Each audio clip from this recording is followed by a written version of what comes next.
Olá a todos, estamos então de regresso para resolver a segunda ficha de preparação relativamente ao teste intermédio de matemática do nono ano 2014. Mais uma ficha muito bem idealizada pelos professores Paulo Ribeiro e pela professora Raquel Azevedo, aos quais eu agradeço desde já a gentileza de me terem dado permissão para poder resolver nos meus vídeos as fichas que idealizaram. Digo-vos também, para aqueles que estejam assim a ver o vídeo um pouco perdido pelo YouTube, que na descrição do vídeo encontrarão então dois links.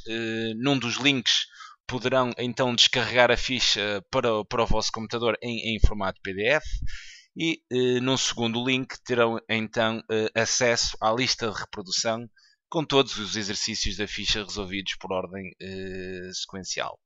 Agradeço também que subscrevam o canal, mas sobretudo desejo-vos imenso sucesso neste próximo teste intermédio.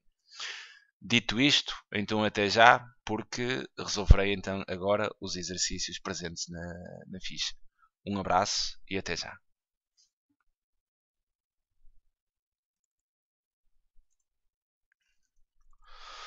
Olá a todos, vamos então resolver a questão número 4, que é a seguinte. Na figura 2 está representada então uma circunferência, podem visualizar aqui na figura 2, de centro no ponto O. E sabemos o seguinte, o ponto O é o centro da circunferência, tudo bem? A, B, C, D, E e F são pontos que pertencem à circunferência. Está tudo. A, B, C, D, E, ou seja, A, B, C, D, E, é parte então de um octógono regular que está aqui inscrito na circunferência. Um octógono é um polígono com 8 lados, e se é regular são 8 lados iguais. O segmento da reta AE é então o diâmetro. AE, exato, AE é o diâmetro da circunferência. Sabemos ainda que a amplitude do ângulo EAF, que é este ângulo aqui, é exatamente 60 graus. A medida da área do setor circular ABO, que é este setor que está aqui sombreado, amarelo, tem exatamente uma medida de área de 2π. Temos aqui 3 questões, resolverei então cada questão num slide individualizado. Vamos então resolver a questão 4.1. Determina a amplitude em graus do ângulo BCD. Quer dizer, o ângulo BCD é exatamente este ângulo aqui. É um dos ângulos internos aqui do octógono. Quer dizer, poderia pensar aqui de duas formas diferentes. Quer dizer, eu poderia pensar neste ângulo, podia achar, por exemplo, a soma dos ângulos internos de um octógono regular. Eu penso que vocês conhecem essa forma, quer dizer, a soma dos ângulos internos de um polígono com n lados é exatamente igual a 180 graus vezes exatamente n menos 2, onde n é exatamente o número de lados do polígono. Se eu quisesse saber a amplitude aqui do ângulo BCD,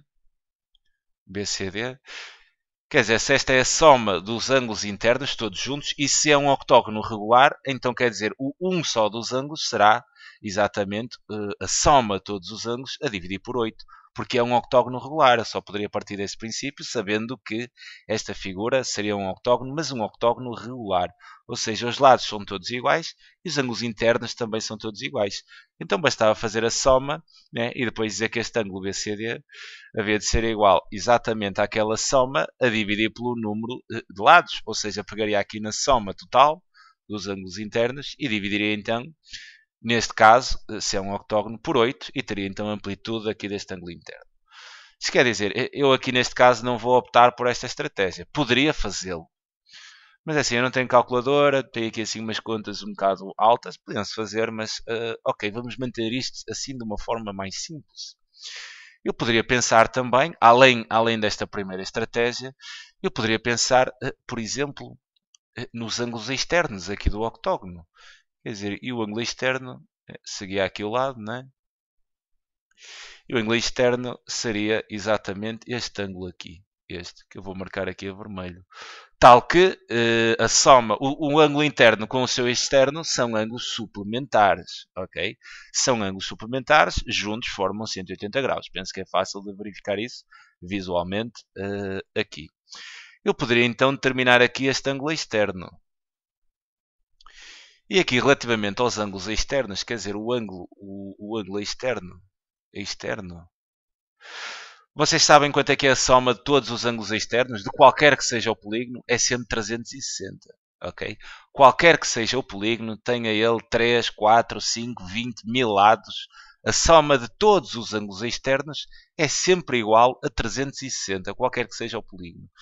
Então, se eu tenho um octógono, quer dizer, se eu sei que a soma de todos os externos é 360, e se é um octógono regular, os ângulos externos são todos iguais, quer dizer, então a amplitude aqui de cada ângulo externo seria simplesmente a soma deles todos, que é 360 para qualquer polígono, e bastava dividir isto por 8.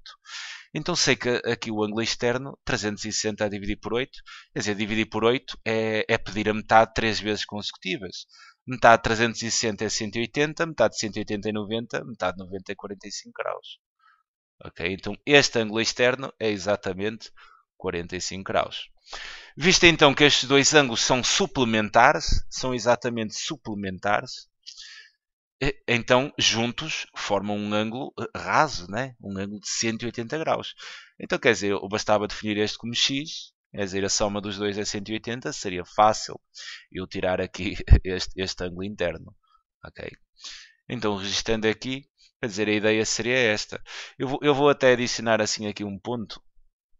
Vou até adicionar aqui, sim, aqui um ponto, C, D, E, F, quer dizer Z, para ter a certeza que não existe mais nenhum.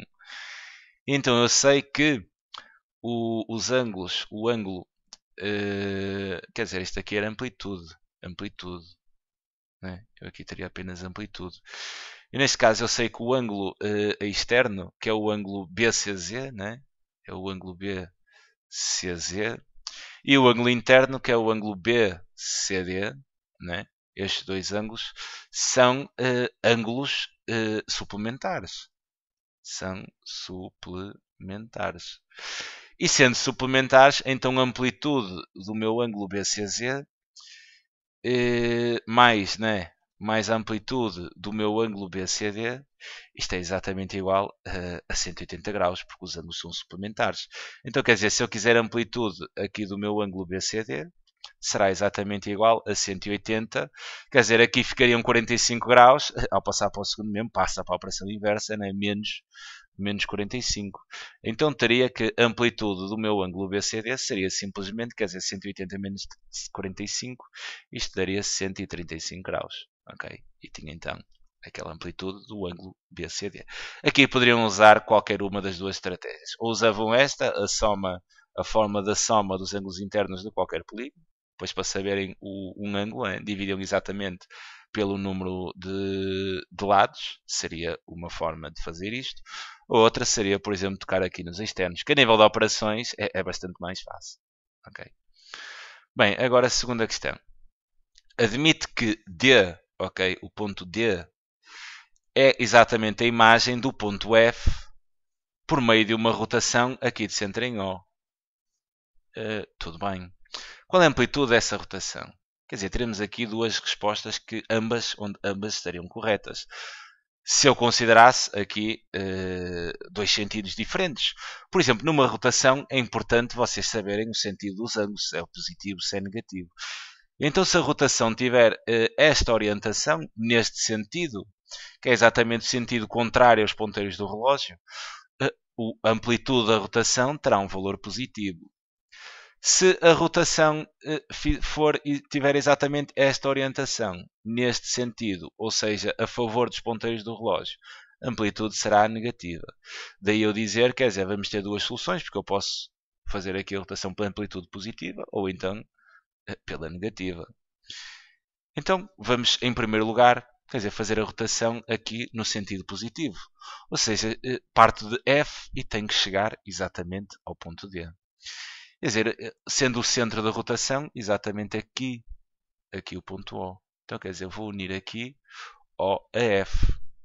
Vou unir exatamente aqui os pontos O e F, que é o centro e o ponto F. As rotações na circunferência são ligeiramente acessíveis de fazer, porque basta, quer dizer, se eu souber aqui a amplitude destes arcos, né? Saber a amplitude do arco FA, e depois souber a AB, BC e CD, terei então a amplitude da rotação. Por isso é fundamental que eu saiba a amplitude do arco. Para saber esta primeira amplitude, quer dizer, eu tinha aqui duas hipóteses. Porque este triângulo que eu acabei de gerar aqui é um triângulo equilátero. Visto que OA e OF são raios. Se são raios, têm exatamente o mesmo comprimento. Então, se este ângulo aqui em A é 60, obviamente que aquele ângulo teria que ser 60. Ângulos compreendidos entre lados iguais são geometricamente iguais. Quer dizer, e como a soma dos ângulos internos é 180, se aqui estaria 60, 60, quer dizer, este ângulo ao centro seria 60 graus, então aqui a amplitude do meu arco seria igual ao ângulo ao centro, ou seja, seria também 60 graus. Esta era uma forma de perceber a amplitude deste arco, mas não seria a única, porque reparem, quer dizer, eu aqui, este triângulo AFE é um triângulo retângulo ali. É retângulo porquê? Porque é um triângulo que está inscrito numa semicircunferência. Um triângulo que está inscrito numa semicircunferência é sempre um triângulo retângulo. Quer dizer, então tinha aqui 90 graus, aqui tinha 60, o que fazia estes dois 150 graus, o que me diria então que este ângulo aqui era 30 graus. E como este ângulo aqui em E é um ângulo inscrito do arco AF, e o arco tem sempre o dobro da amplitude do ângulo inscrito, quer dizer, se este é 30, então este também seria 60. Ok. Então aqui este arco é exatamente 60 graus. Tudo bem. Agora, AB. Quer dizer, repara que A, B, C, D, E, A, não é? Exatamente, A, B, C, D, E é parte de um octógono regular. Se é um octógono regular, qual é a amplitude aqui deste ângulo ao centro? Reparem que, quer dizer, nós pegamos da circunferência e, vá lá, dividimos a circunferência, se é um octógono, em 8 fatias exatamente iguais. Quer dizer, eu teria então ali, teria aqui, quer dizer, estes 4 triângulos estão aqui, são geometricamente iguais, visto que o octógono é um octógono regular. Então, quer dizer, eu peguei aqui num círculo, vá lá, e dividi esse círculo em 8 fatias iguais. O ângulo aqui ao centro, total, que é o ângulo do círculo inteiro, é exatamente 360. Se eu dividir em 8 partes iguais, quer dizer então que este ângulo ali AOB, este ângulo, a amplitude deste ângulo será exatamente 360 graus a dividir por 8. O que é equivalente a dizer que a amplitude deste ângulo AOB 360 a dividir por 8 será então pedir a metade 3 vezes consecutivas. Metade de 360 é 180, metade de 180 é 90, metade de 90 há de ser então 45 graus. Então quer dizer que esta amplitude aqui AB há de ser então 45 graus. BC também há de ser um triângulo que fazia parte da tal fatia, né? Que eu cortei, que é exatamente igual a esta. Então, BC também terá uma amplitude de 45 graus e depois CD terá também uma amplitude de 45 graus. Ok, tudo bem. Então, para eu me deslocar de F até D pelo sentido positivo, quer dizer, a amplitude da rotação será 60 mais 45 mais 45 mais 45. Quer dizer, 45 e 45 é 90 e 60 são 150, mais 45 são 195. Então, quer dizer, uma resposta possível seria a rotação do ponto F, exatamente centro de rotação em O, e a amplitude de rotação, neste caso no sentido positivo, seria 195 graus. Positivo, ok. Bem, esta seria uma hipótese. Agora também poderia pensar se fosse pelo sentido negativo. E aí usaria a mesma estratégia de amplitude dos arcos, mas exatamente pelo sentido negativo. Quer dizer, ia então percorrer aqui primeiro este arco FE, né? Percorreria este arco aqui FE. Quer dizer, tenho aqui este ângulo em A, que é um ângulo inscrito deste arco, né? FE. E repara, se o ângulo em A é exatamente 60 graus, o ângulo inscrito tem sempre o dobro da amplitude do arco. Ou seja, então este arco FE, o arco FE, teria então uma amplitude de 2 vezes 60 graus, ou seja, 120 graus. Depois, para me deslocar de E até D, quer dizer, volto a tocar então na questão do octógono, da divisão em fatias iguais. Peço desculpa.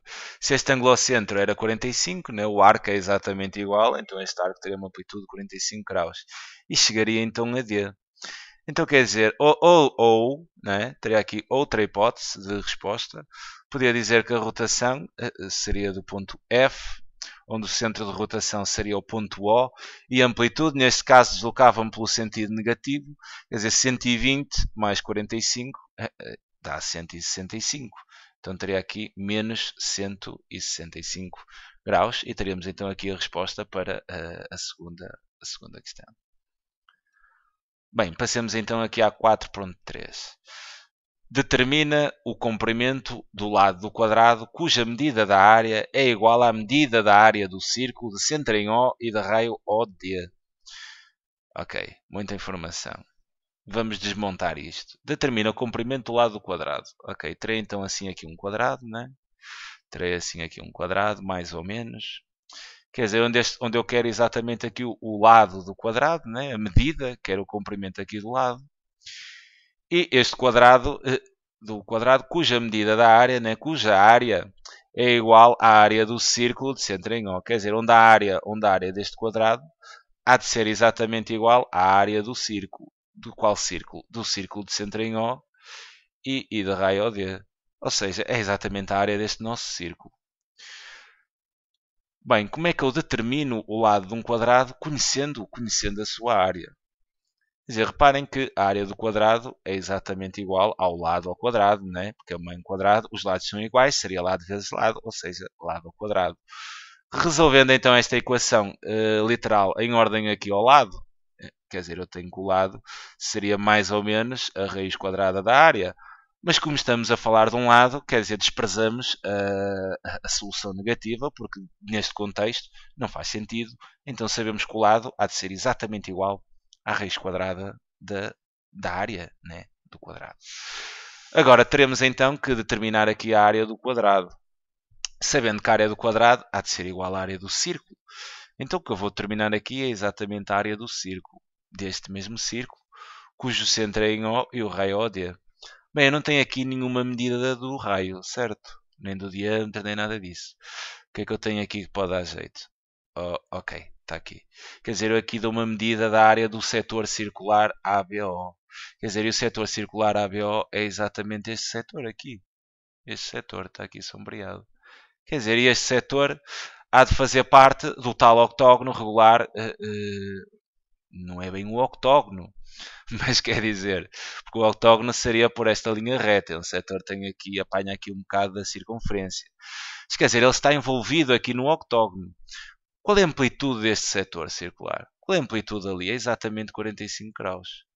Então quer dizer, quantas fatias iguais a estas? Imaginem que este círculo seria uma pizza. Quantas fatias iguais a esta eu conseguia construir aqui no meu círculo? Visto que esta fatia, né, tem uma amplitude de 45 graus, fazia parte, então aquele ângulo era um dos ângulos ao centro que se podiam formar com a divisão do octógono em triângulos iguais. Então quer dizer, quantas fatias conseguia formar? Tem aqui uma, quer dizer, podia fazer aqui outra, né? Podia fazer assim aqui outra, podia fazer assim aqui outra, né? Já tinha 3, quer dizer, podia fazer ali outra, já tinha 4. Eu penso, então aqui tinha mais 45 graus, né? Mais 45 graus, mais 45 graus. Quer dizer, depois na parte de cima eu acho que não há dúvidas em perceber que teria mais 4. Ou seja, se eu sei que esta área é 2π, quer dizer, esta também há de ser igual a 2π, e esta também há de ser igual a 2π, e esta também há de ser igual a 2π, quer dizer, e depois tinha aqui, exatamente, até os vou desenhar, acho que não há problema nenhum. Pronto, teria aqui mais ou menos desenhado, quer dizer, os 8 setores que supostamente seriam todos iguais. Teria aqui 2π, teria aqui 2π também, teria também aqui 2π e 2π. Quer dizer, então a área do círculo há de ser exatamente igual a 8 vezes, né? Exatamente a área do setor ABO. Quer dizer, 8 vezes o meu 2π, né? Consigo fazer 8 fatias exatamente iguais. Então a área do meu círculo seria exatamente igual a 8 vezes 2π, o que seria equivalente a dizer que a área do círculo seria exatamente 16π. Bem, tenho então, como eu sei que a área do círculo é igual à área do quadrado, então a área do quadrado é exatamente igual a 16π. E como eu sei desta abordagem inicial que fiz aqui, que o lado do quadrado é exatamente igual à raiz quadrada da área, quer dizer que o lado do quadrado será exatamente igual à raiz de 16π. Até podia aqui, quer dizer, fazer uma pequena desconstrução, porque eu sei que a raiz de um produto, quer dizer, é igual ao produto das raízes, né? A raiz de A vezes B há de ser igual à raiz de A vezes a raiz de B. Então, quer dizer, isto seria equivalente a eu dizer que o lado seria exatamente igual à raiz quadrada de 16 vezes a raiz de π, o que seria ainda equivalente a dizer que o lado seria igual, raiz de 16 é 4, e então ficaria com a raiz de π. Querem o valor exato ou aproximação? Apresenta o resultado arredondado às décimas, sempre que em cálculos intermédios, quer dizer, não tivemos aqui em cálculos intermédios, andamos sempre com o valor exato, então vamos apenas arredondar aqui o resultado final às décimas. Bem, 4 é 4, mas a raiz de π aqui não terei grandes hipóteses, terei mesmo que ir à calculadora para fazer a raiz de π. Então vou só usar aqui rapidamente a minha calculadora e sei então que 4 vezes a raiz de π, isto daria exatamente, quer dizer, daria aproximadamente 7.08981, blá blá blá. Bem, se eu quero aqui um arredondamento às décimas, quer dizer que eu vou parar aqui na casa das décimas, né? E vou olhar para a minha direita. Visto que o valor que está à minha direita é o 8 e é um valor igual ou superior a 5, então quer dizer que este 0 vai subir uma unidade para 1. Então aqui na aproximação, isto daria aproximadamente 7,1. Daí exatamente 7,1 aproximadamente, quer dizer, eu não tenho aqui unidades, poderia então dizer, aqui nas notas não fala de unidades, ok, 7,1, podemos dizer que seriam unidades de comprimento. Fica então aqui a minha sugestão para a questão número 4, é sempre um prazer enorme ajudar. Fiquem então sintonizados, continuamos a resolver mais questões.